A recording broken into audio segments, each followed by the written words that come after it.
আজকে আমার আলোচনার বিষয় মেয়েদের বীর্যপাত হলে কিভাবে বুঝবো? অনেক পুরুষ কমেন্ট করে থাকেন, অনেক স্বামী কমেন্ট করে থাকেন যে তার স্ত্রীর বীর্যপাত হয় আমরা কি করে বুঝবো?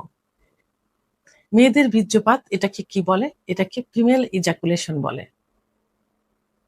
অর্থাৎ এটা মেডিকেলের ভাষায় ফিমেল ইজাকুলেশন। যৌন উত্তেজনার সময় যোনির ভিতরে যে যোনির ভিতরে থাকা যে স্কিন থাকে সেই স্কিন গ্রন্থি থেকে তরল রস বের হয়ে আসা। এটাই হলো বীর্যপাত।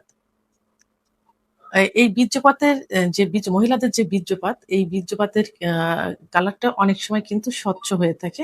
প্রসাব মিশ্রিতর মতো হয়ে থাকে, প্রসাবের মতো হয়ে থাকে।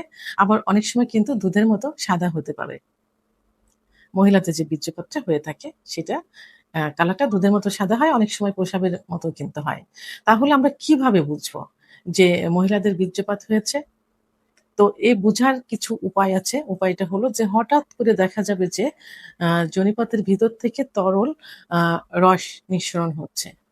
এই রসটা আ অনেকটা দেখা যায় যে দুধের মতো সাদা। ঘন যে দুধ থাকে দুধের মতো সাদা। আবার অনেকটা দেখা যায় যে প্রসাবের মতো স্বচ্ছ। অনেক সময় ছিটকে যেয়ে কিন্তু এটা পড়ে। অর্থাৎ প্রসাব যেভাবে হয় এভাবে ছিটকে যেয়েও কিন্তু অনেক সময় পড়তে পারে। আ এবং পরিমাণে কমও হতে পারে, বেশিও হতে পারে। গন্ধ এবং আ রং এর গন্ধ কিন্তু সেভাবে থাকে না। অর্থাৎ প্রসাবের মতো ঝাঁঝালো কোনো গন্ধ থাকে না। আ এর কালারটা দুধের মতো বা স্বচ্ছ দুধের মতো হয় আবার অনেক সময় স্বচ্ছও হয়। আর এর অনুভূতিটা কিরকম হয়? অর্গাজমের সময় বোঝা যায় যে মেয়েদের যখন বীর্যপাত হবে তখন বোঝা যায় যে এরা চরম সুখ অনুভব করছে। অর্থাৎ অর্গাজম অর্থাৎ চরম সুখ অনুভব করে। কেউ দেখা যায় যে বেডে একদম নিস্তেজ হয়ে ক্লান্ত হয়ে পড়ে থাকে। আবার কেউ বিভিন্ন অ ভঙ্গি দেখায় তার পার্টনার স্বামীকে জড়িয়ে ধরে। অনেক সময় দেখা যায় যে হাতে মুখে কিন্তু কামড় মেরে দেয়। আবার অনেক সময় উচ্চস্বরে কিন্তু উহার শব্দ কিন্তু করতে থাকে। এগুলো থেকে কনফার্ম হওয়া যায় যে তার ওয়াইফের বীর্যপাত হয়েছে। অর্থাৎ আ মা এটি কি সবার ক্ষেত্রে হয়? অনেকের কিন্তু প্রশ্ন থাকে যে এটি কি সবার ক্ষেত্রে হয়ে থাকে? আসলে এটি সবার ক্ষেত্রে হয় না। শতকরা দেখা যায় যে ১০ থেকে ১৫ জনের মধ্যে এটি হয়ে থাকে।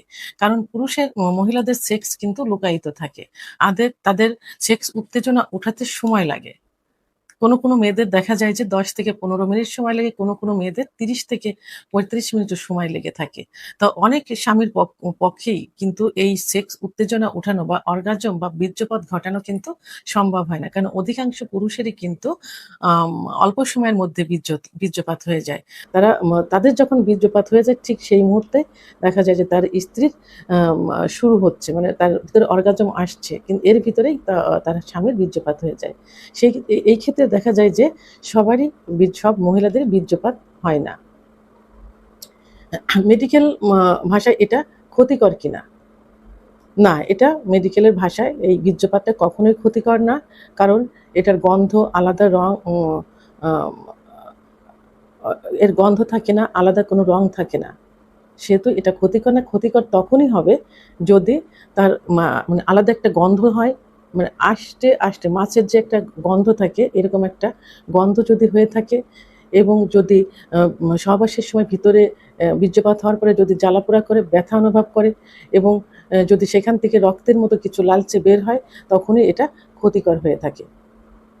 তো আর নরমাল ভাবে এটা ক্ষতিকর নয়। এটা সুখটা বয়ে আনে, স্বামী-স্ত্রীর সম্পর্কটা আরো মজবুত করে, ভালো করে চাহিদাটা স্ত্রীর প্রতি স্বামীর চাহিদাটা বাড়িয়ে দেয়। স্বামীর প্রতি স্ত্রীর চাহিদাটা বাড়িয়ে দেয়।